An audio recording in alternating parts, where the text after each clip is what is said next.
Obrigada, querido. Uma boa noite a todos. É um prazer enorme estar aqui novamente com vocês.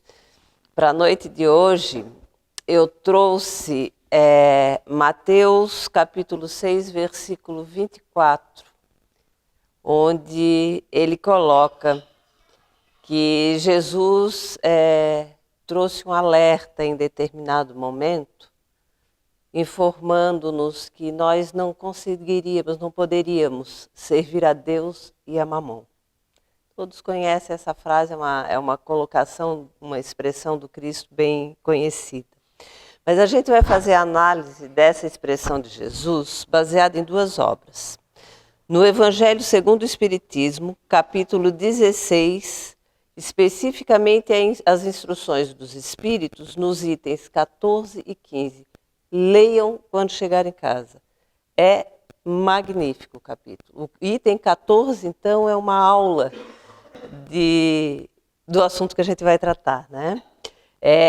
Esses itens têm por título o 14, desprendimento dos bens terrenos, e o item 15, transmissão da riqueza.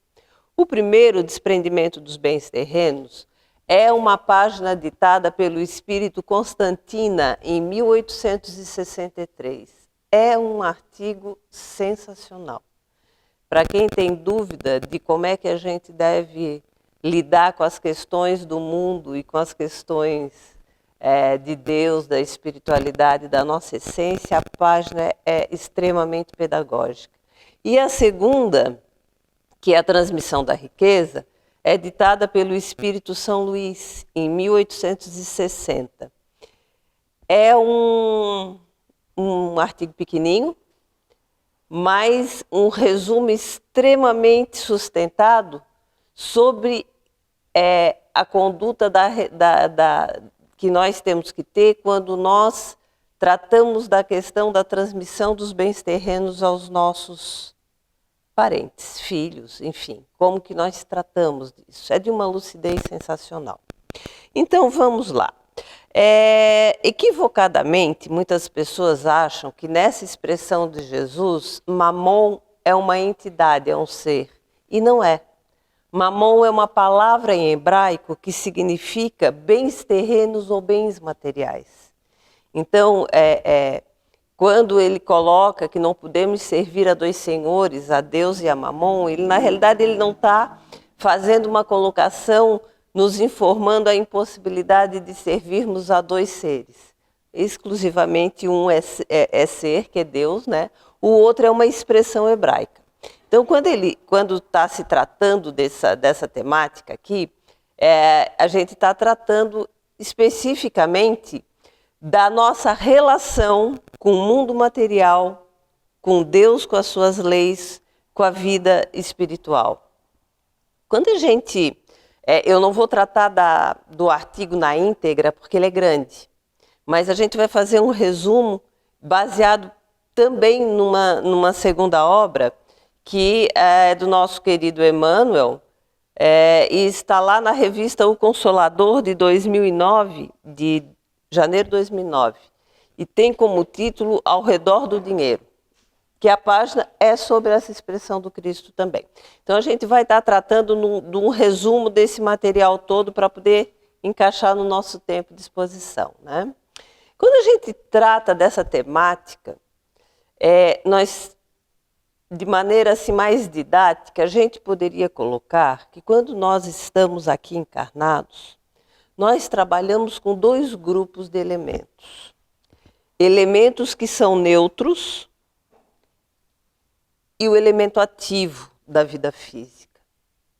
Quando a gente fala de elemento neutro, são aqueles elementos que não servem nem para o bem nem para o mal. Eles são neutros. Eles não têm uma escolha, eles não têm um direcionamento natural. Eles vão ter o direcionamento que se fizer deles. Quais são os elementos da vida material que se encaixaria no Mamon, né? O dinheiro, as roupas, por exemplo, os alimentos, os acessórios, o poder, tudo que a gente vê na vida física, tudo que é material, assim, que tem como estrutura material, não é um ser que age para o bem e age para o mal. Não é, é neutro. O dinheiro é neutro. Ele vai ter a característica que nós dermos para ele. Ele pode ser muito bem empregado e desencadear desse emprego consequências excelentes, ou ele pode ser extremamente mal empregado. O poder é neutro. O poder vai ter o aspecto que lhe der aqueles que o assumem. Um poder pode ser extremamente bem utilizado e trazer consequências para o bem comum, como pode ser uma catástrofe, como a gente normalmente está acostumado a ver, porque nós ainda vivemos num mundo de provas e expiações com espíritos imperfeitos. Então, nós, no nosso cotidiano, ainda fazemos um uso muito equivocado dos bens materiais.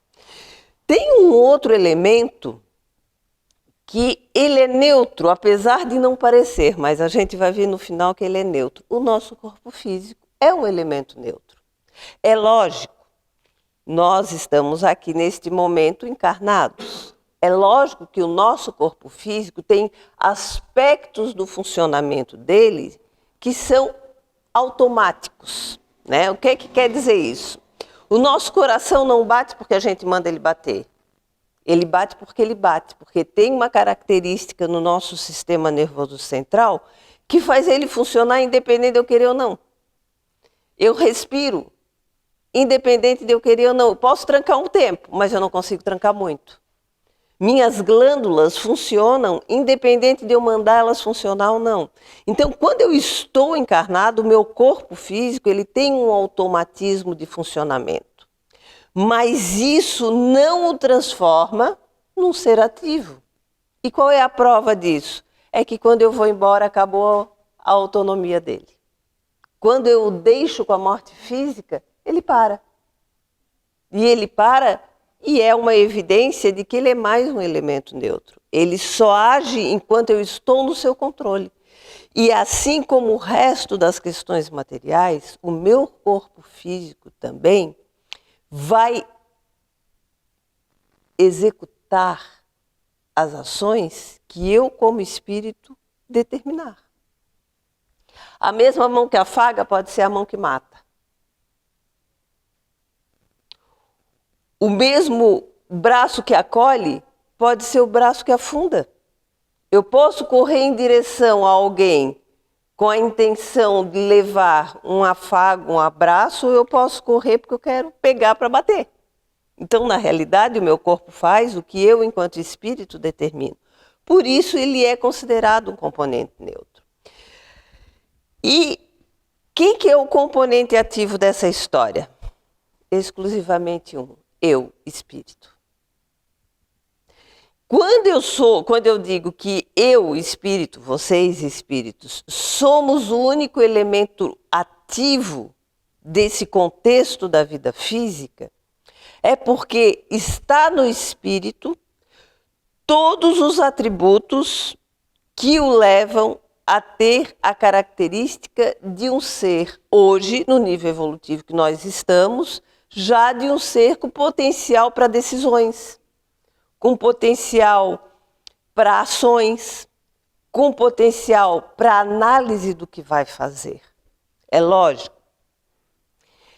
Quando o ser está na configuração inicial do processo evolutivo, lá como princípio ativo, passando pelos reinos inferiores, inferiores não no sentido depreciativo, inferiores no sentido evolutivo, né? Quando está passando lá pelo reino vegetal, pelo reino animal, antes ainda pelo reino mineral, não existe ali um poder de decisão, existe um automatismo, né, que é influenciado fortemente pelo determinismo divino. Mas quando nós, pelo processo acumulativo de evolução, entramos na configuração humana e passamos a caminhar esse processo evolutivo na configuração humana, o nosso principal atributo é a razão, que a gente também pode expressar como a capacidade de pensar, de raciocinar. O pensamento é a expressão da nossa emoção. Se eu disser aqui a palavra raiva, e alguém me pedir para definir a palavra raiva, eu vou ter um monte de coisa que eu posso definir. Mas por que a gente sabe o que é raiva? Por que vocês sabem do que eu estou falando quando eu estou falando a palavra raiva? Porque vocês já sentiram. Então a gente sente e expressa. Eu expressei já a minha raiva uma vez dando um soco na mesa. O outro diz, eu expressei falando de maneira agressiva. Essas ações que nós temos é o resultado do nosso pensamento expressando uma emoção. Bom, aonde que entra aqui esse falatório todo na expressão do Cristo? A partir do momento que nós estamos caminhando no nosso processo evolutivo, o objetivo principal da encarnação é fazer esse processo andar. E a gente vai evoluindo, ou seja, a gente vai amadurecendo enquanto espírito, aprendendo. No cotidiano da nossa vida, das nossas muitas vidas, da nossa existência que vem se acumulando. E qual que é o desafio para nós hoje, nesta existência, em relação a atender a Deus ou a Mamon, né? É principalmente a gente entender e ter consciência do que é material. Para, Silvana, tá papo de doido esse? Não é. A gente ainda confunde muita coisa que é material achando que é nossa. A gente acha que a nossa casa é nossa, que o nosso corpo é nosso, que a nossa família é nossa, que o nosso emprego é nosso, que a roupa é nossa. Mas uma forma simples de a gente saber o que é nosso, e a gente vai entender que o que é nosso é o que vai continuar conosco, mesmo depois da vida física. Como é que a gente faz essa diferenciação? Assim, tudo que está para fora de mim enquanto espírito não me pertence e não vai comigo para a eternidade. Tudo que está para dentro enquanto espírito é o que eu vou levar. O Divaldo tem uma definição que eu achei muito engraçada. Num bate-papo desses de seminário, ele foi questionado assim, Divaldo, assim, me explica de maneira bem simples o que vai comigo depois do desencarne. Ele disse assim, te imagina tomando banho de chuveiro. Eu já fiquei assim, que papo é esse que ele está direcionando? Ele disse assim, tudo que tiver fora do que está pensando, não vai. Aí a pessoa disse assim, como assim? No chuveiro tu já está sem roupa. Então tu está tomando banho de chuveiro. Tudo que tiver fora de mim enquanto espírito não vai, meu corpo não vai, a casa que eu estou não vai, o que está dentro do quarto não vai, nada vai. Então onde é que a gente tem que investir? No que vai. Mas a gente vai viver no mundo desprezando o que a gente tem? Não. E aí é que entra o capítulo do Evangelho segundo o Espiritismo, esse primeiro capítulo 14, tratando das situações que são importantes nós estarmos alertas para não nos distrairmos na atual existência. Então, uma das coisas que é importante a gente trabalhar fortemente para ter constantemente a consciência de quando eu boto na balança o que eu estou vivendo, o que vale, o que não vale, o que eu tenho que dar, ter zelo, o que eu tenho que usufruir, mas não exagerar, é o autoconhecimento. Quando eu tenho o autoconhecimento, eu vou percebendo em mim as minhas fragilidades morais. Eu vou percebendo em mim as minhas habilidades. Eu vou percebendo em mim as coisas que o cotidiano da vida vai me mostrando que eu estou precisando trabalhar melhor. Então, o autoconhecimento é fundamental para a gente viver aqui no mundo com a consciência do que é o necessário. Uma outra coisa importante é a responsabilidade que todos nós temos, e todos nós temos. Tenhamos nós uma família próxima, ou seja, tenhamos um relacionamento estabelecido com filhos ou não tenhamos, não interessa. A partir do momento que nós entramos na vida física, automaticamente nós temos uma responsabilidade, que é com o coletivo, além da responsabilidade conosco mesmo. Então, sempre que nós tivermos um poder de atuação junto a algum grupo, seja ele familiar, seja ele social, nós temos responsabilidade também do nosso olhar sobre a vida que a gente compartilha. Nós temos responsabilidade sobre os valores, os princípios que nós transmitimos. Puxando isso para a questão familiar, é importante, na questão da educação familiar, essa noção do valor da vida, do valor do que tem valor na vida, também ser passado. É importante, de maneira bem simples, que a gente deixe herança, seja ela qual for, seja um palacete, seja um pedacinho de terra, seja uma roupa chique, seja uma roupa simples, qualquer coisa. É importante que, se eu vou deixar algo para os meus filhos, que eles tenham consciência que eu usei aquilo de maneira equilibrada e que eu deixo para que seja usado também de maneira equilibrada. Então é importante que meus filhos tenham consciência que as questões de ordem material não são o objetivo, elas são meios, elas são ferramentas para estarmos aqui na vida física. É importante também a gente, todos os dias, quando a gente acorda e vai passar e viver aquele dia, e quando a gente termina aquele dia, a gente ter consciência que tudo que é de material que nos envolveu no decorrer daquele dia pode ser tirado de nós. Seja por necessidade de vivência, de desafios que vão estar contendo esse aspecto do planejamento reencarnatório, né? Eu não posso garantir que amanhã de manhã eu acorde e algo aconteça na minha vida que simplesmente tire tudo que é de material que eu tenha e eu tenha que recomeçar a minha existência.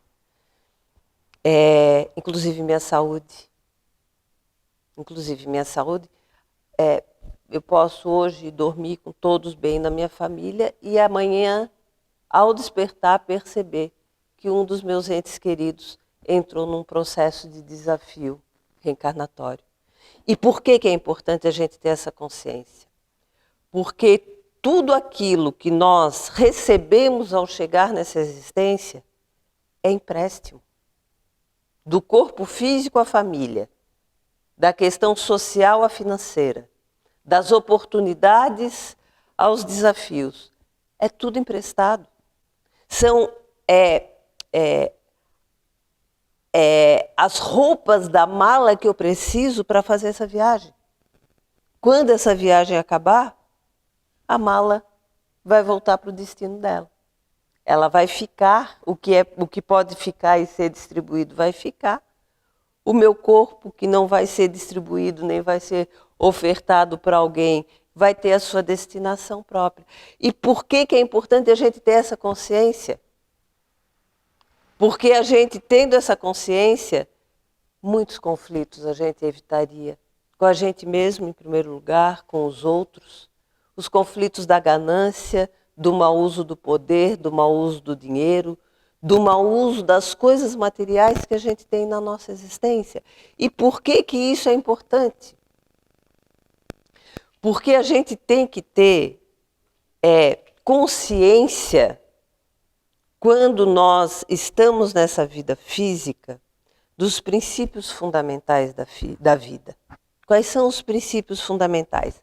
Basicamente 3. O primeiro deles, quem é que eu sou? Eu não sou a Silvana que hoje tem o CPF, eu sou hoje. Mas eu não posso pensar que eu sou a pessoa que eu sou só hoje. Eu sou um espírito em evolução. Então, o que é que eu tenho que entender? Eu tenho que entender que antes de ser a Silvana com RG número tal, CPF número tal, filha do fulano da ciclana, irmã, mãe, esposa, amiga do fulano de tal. Eu sou um ser espiritual que venho com toda a minha bagagem das outras existências e que estou aqui para resolver questões não resolvidas ou mal resolvidas ou distorcidas em existências anteriores, para aprender novas habilidades, estabelecer novos relacionamentos e, com isso, dar mais um passo no meu processo de evolução enquanto espírito imortal. De onde é que eu vim? A minha origem é a vida espiritual, é onde eu passo boa parte dessa minha história. Porque nós somos seres espirituais que de vez em quando estamos aqui na vida física, não é ao contrário.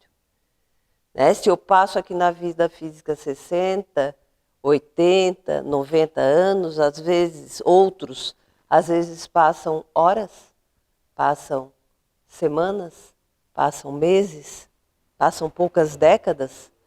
O tempo que eu passo aqui e o tempo que eu passo do outro lado, com o decorrer da evolução, cada vez vai ser mais lá do que cá. Por quê? Porque a origem é lá. Então, eu tenho que ter essa consciência para não me iludir de que a origem é aqui e eu tenho que me apegar ao que está aqui. Porque o que está aqui, definitivamente, é perecível, é transitório, é passageiro. Vai passar para outras mãos o que pode ser passado, vai ter uma destinação, aquilo que vai ter o tempo de uso exclusivamente quando eu estou aqui. E a terceira e monumental pergunta. Então, a primeira, quem eu sou, a gente já viu. De onde eu vim, a gente já viu. E a terceira pergunta, o que é que eu estou fazendo aqui? A gente tem consciência que a gente não está aqui para usufruir tudo que é material, como se fosse uma colônia de férias, uma vida doida, como se não houvesse amanhã. Não. Eu vim para cá para me melhorar. Eu estou no palco da vida com aqueles que eu preciso estar, por mais difícil que seja. E tudo que eu fizer aqui nessa existência, eu vou influenciar no coletivo. Ponto. Qual coletivo? Todos que tiverem a reação das minhas atitudes. O coletivo família, o coletivo sociedade, o coletivo mundo, o coletivo ambiente. Então, eu tenho uma responsabilidade muito grande quando eu mergulho na vida física. E a gente não pode esquecer que esse mergulho foi extremamente pedido, foi insistentemente pedido, foi altamente solicitado. A gente entrou na fila 500 vezes para fazer o mesmo pedido para estar aqui. Então, estar aqui é muito importante, mas também exige muito de nós. E exige muita responsabilidade em relação a isso. E ter a consciência que se hoje eu estou num contexto de vida assim, ou num contexto de vida de outra forma, isso é resultante de uma lei natural, que é a lei de causa e efeito. E a forma como Deus me colocou nessa existência através da aplicação das suas leis, inclusive essa, foi com intuito absolutamente pedagógico. Para mim, aprender nessa experiência a vivenciar com essas ferramentas que eu tenho, a resolver questões, a criar novas oportunidades e novos aprendizados. E aí é onde a gente vem com aquela frase que é tão comum, tão popular, que até ficou banal, mas que é fundamental. A gente nunca perdeu o foco de que o fundamental é o que a gente faz para sermos pessoas melhores e não para termos melhores coisas. Porque quando nós vamos amadurecendo, a gente dá nó em pingo d'água. Às vezes, indivíduos que têm todo conforto, toda condição financeira favorável, conduzem as suas vidas com um desequilíbrio muito grande. Às vezes, pessoas que têm situações limitantes, restritivas, administram a sua vida de maneira muito bem. E ainda tem o terceiro grupo, que é o contrário, que é aquele que tem uma vida favorável e administra muito bem a sua vida e faz um excelente bom uso das ferramentas que recebeu, inclusive e principalmente no compartilhamento coletivo, e aquele que, em decorrência da lei de causa e efeito, vive situações limitantes, consegue ficar pior ainda do que quando é que chegou naquele contexto. Então, o importante é trabalhar a questão do ser. E o ter, lembra sempre que o ter é ferramenta, é meio, nunca é objetivo. Isso é uma coisa bem importante e ambas as páginas nos deixam isso bem destacado. E aí, a gente para aqui para pensar um pouquinho, que tem um desenho animado que traz uma situação muito simplória, infantil, mas extremamente profunda do ponto de vista filosófico. Né? Quem já assistiu Mowgli, o Menino Lobo, tem o Badu, que é o urso, e ele canta uma musiquinha que cabe muito bem para todos nós. Eu não vou cantar, mas a música diz assim: necessário, somente o necessário, o extraordinário é demais. Então, que o extraordinário que nós tenhamos em nossas vidas, que a gente pegue e use, mas divide. O extraordinário do poder, o extraordinário do dinheiro, mas o extraordinário, o destacado da nossa inteligência, porque é também um benefício para ser de uso coletivo. As minhas habilidades não são só para mim. Fui eu que desenvolvi, é lógico, são minhas. Fui eu que desenvolvi no decorrer das minhas existências. Mas hoje, com consciência, elas têm que servir também para me utilizar em benefício do bem coletivo.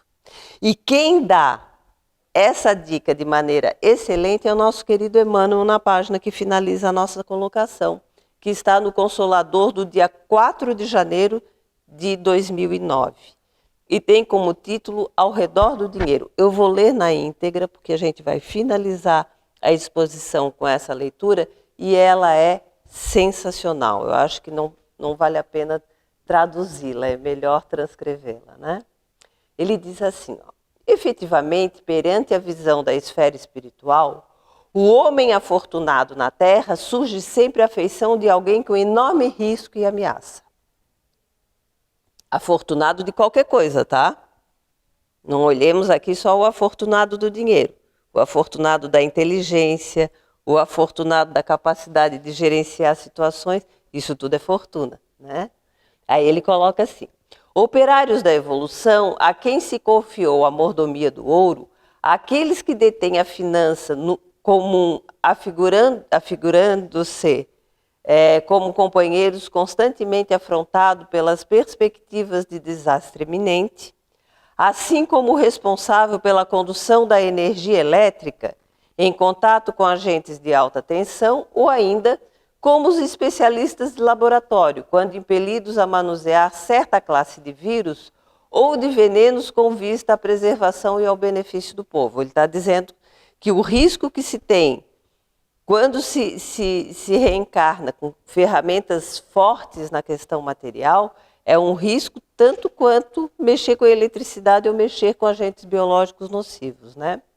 Considerando, porém, as inconveniências e desvantagens que assinalaram a luta dos que foram chamados a transportar semelhantes cruzes amoedadas, é forçoso convir que o coração voltado para Jesus pode sustentar-se neste círculo de incessantes inquietações, na tarefa da sublime paz da luz, da ascensão e da liberdade. Isso por quê? Olha que interessante, aqui é a cereja do bolo está chegando. Se o dinheiro nas garras da usura pode agravar os flagicídios da orfandade e os tormentos da viuvez, nas mãos justas do bem converte o pauperismo em trabalho e o sofrimento em educação. Se a riqueza entesourada sem o lucro de todos pode gerar o colapso do progresso, o centavo movimentado ao impulso da caridade é o avivamento do amor na terra. Por transformar-se a cada minuto em remédio ao enfermo necessitado, no livro renovador das vítimas do desânimo, no teto endereçado aos que vagueiam sem rumo e na gota de leite que tonifica o corpo subnutrido da criancinha sem lar. Ninguém tema, desse modo, a grave responsabilidade da posse efêmera entre as criaturas humanas, mas que toda propriedade seja por nós recebida como empréstimo santo, cujo benefício é preciso estender em proveito geral, atento à lei de que a felicidade só é verdadeira quando ela respira na construção da felicidade devida aos outros. E aí ele fecha com chave de ouro. Assim, pois, compreendamos, com a segurança da lógica e com a harmonia da sensatez, em verdade, não se pode servir a Deus e a Mamon, mas que é nossa obrigação das mais simples colocar Mamon a serviço de Deus. Está aí a resposta da expressão do Cristo. Não podemos servir a Deus e a Mamon, mas podemos pegar Mamon e botar a serviço da obra de Deus, onde estamos inseridos. Que fique para a nossa reflexão. Uma boa noite a todos e um bom fim de semana. Obrigada.